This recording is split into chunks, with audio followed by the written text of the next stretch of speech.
Hello. അപ്പോൾ ഇന്ന് നമ്മൾ ഒരു കറി ഉണ്ടാക്കാൻ പോവാണ്. എന്ത് കറിയാണെന്ന് വെച്ചാൽ കുമ്പളങ്ങയും മീനിൻ്റെ തലയൊക്കെ ഇട്ട്. അപ്പം നെയ്മീൻ്റെ തലയും കാളാഞ്ചിയുടെ തലയൊക്കെ ഇരിപ്പുണ്ടായിരുന്നു. ഞാനിങ്ങനെ മീൻ വാങ്ങിക്കുമ്പം തലയൊക്കെ മാറ്റി വയ്ക്കും കേട്ടോ. അത് കഴിഞ്ഞിട്ട് അത് എന്തെങ്കിലും ഒരു കൂട്ടിട്ടങ്ങ് തേങ്ങ അരച്ച് വെക്കും. അപ്പം ഇന്നിപ്പോൾ എൻ്റെ കയ്യിൽ നെയ്മീൻ്റെ തലയും കാളാഞ്ചിയുടെ തലയൊക്കെ ഉണ്ട്. അപ്പം ഞാനത് കുമ്പളങ്ങ ഇട്ട് വെക്കാമെന്ന് വിചാരിച്ചു. അപ്പോൾ അതെങ്ങനെ വെക്കണമെന്ന് നമുക്ക് നോക്കാം. അപ്പോൾ ദേ ഇതിൽ ഞാനുണ്ടല്ലോ മീനിൻ്റെ തല ഇട്ടു, പിന്നെ കുറച്ച് ഉപ്പ്, മുളക്, മല്ലിപ്പൊടി, മഞ്ഞൾപ്പൊടി അത്ര ഇട്ടിട്ടുണ്ട് കേട്ടോ. തിളച്ച് വന്നിട്ടുണ്ട്. അപ്പം ഞാൻ ദേ കുറച്ച് കുടംപുളിയും കൂടി ഇട്ട് കൊടുത്തു. അപ്പം മീനൊന്നിങ്ങ് തിളച്ച് വരുന്നുണ്ട് കേട്ടോ. അങ്ങനെ തിളച്ച് വരുമ്പോൾ എന്ത് ചെയ്യണം, ഞാൻ കുമ്പളങ്ങ ഇട്ട് കൊടുക്കാൻ പോവാണ് കേട്ടോ. കുമ്പളങ്ങ ഇട്ട് കൊടുക്കുകയാണ്. ഇനി ഇവരിവിടെ കിടക്കട്ടെ. ഇവരിവിടെ കിടന്ന് നല്ലോണം ഒന്ന് വേവട്ടെ. ഞാൻ അത് മൂടി വേവിക്കാൻ പോവാണ് കേട്ടോ. ഇത് വേവണ സമയം കൊണ്ട് നമുക്ക് കുറച്ച് തേങ്ങ അരച്ചെടുക്കാം. ഓക്കെ, വീഡിയോ എടുക്കാൻ പറ്റിയില്ല കേട്ടോ. ഞാൻ തേങ്ങ അരച്ചൊഴിച്ചിട്ടുണ്ട് കേട്ടോ. ഇനി ഇതൊന്നും നന്നായിട്ടൊന്ന് ഇളക്കിയിട്ട് തിളപ്പിക്കട്ടെ കേട്ടോ.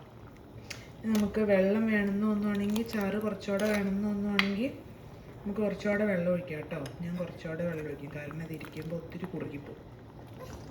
അപ്പോൾ കറി ഇവിടെ തിളക്കുന്നുണ്ട്. അപ്പം ഞാൻ ഇതിനൊന്ന് ആ സമയത്ത് കടുക് താളിക്കാൻ വേണ്ടി കടുക് പൊട്ടിക്കാമെന്ന് വിചാരിച്ചു. കടുക് പൊട്ടിക്കാൻ പോവാട്ടോ.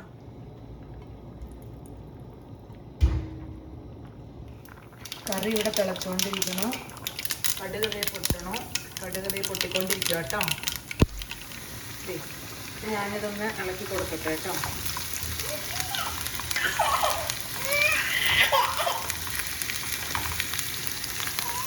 ഞാൻ ഈ കറി ഓഫ് ചെയ്യുകയാണ് കേട്ടോ. കറി നന്നായിട്ട് തിളച്ചിട്ടുണ്ട്. കറി ഓഫ് ചെയ്യുകയാണേ. അപ്പോൾ ചുവന്നുള്ളിയും വെളുത്തുള്ളിയും ഇഞ്ചിയും കുറച്ച് പച്ചമുളകൊക്കെ ഇട്ടിട്ടുണ്ടായിരുന്നു. അതൊക്കെ നന്നായിട്ട് വാടി വന്നിട്ടുണ്ട്. ഇനിയിപ്പോൾ നമുക്കിത് കറിയിലേക്ക് ഒഴിക്കാം. കറിയിലേക്ക് ഒഴിച്ചു കേട്ടോ. അപ്പം ഞാൻ ക്യാമറ ഒരു കൈ കൊണ്ടാണ് ഹാൻഡിൽ ചെയ്യണേ. അതുകൊണ്ടാണ് എല്ലാം എടുക്കാൻ പറ്റാതിരിക്കുന്നത്. അപ്പം നമുക്ക് ഒന്നുകൂടെ ചുറ്റിച്ചൊഴിക്കണം കേട്ടോ. ഞാൻ ഒഴിച്ച് തരാം. അപ്പോൾ കറി റെഡി ആയിട്ടുണ്ട്.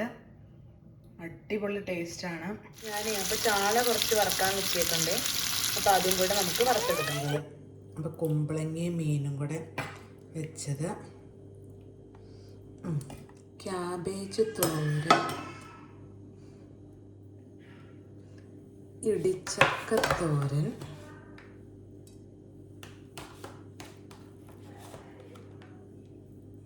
മീൻ വറുത്തത്. ഓക്കെ, ഇനി ഒരു സാധനമുണ്ട് കണ്ട. ഇതും കൂടെ കൂട്ടി ഒരു പിടി അങ്ങ് പിടിക്കും. അപ്പം അതായിരുന്നു ഇന്ന് ഉച്ചത്തെ ഊണ്.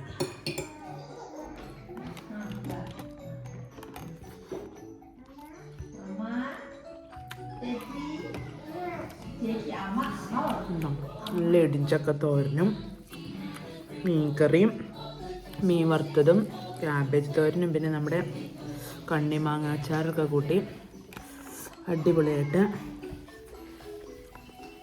ചോറിന് കേട്ടോ.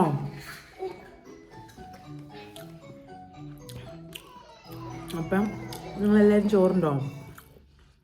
ഇനി വീഡിയോ ഇഷ്ടപ്പെട്ടെങ്കിൽ please like, share and subscribe. മറ്റൊരു അടിപൊളി വീഡിയോ ആയിട്ട് നമുക്ക് വീണ്ടും കാണാം. അതുവരെ ബൈ.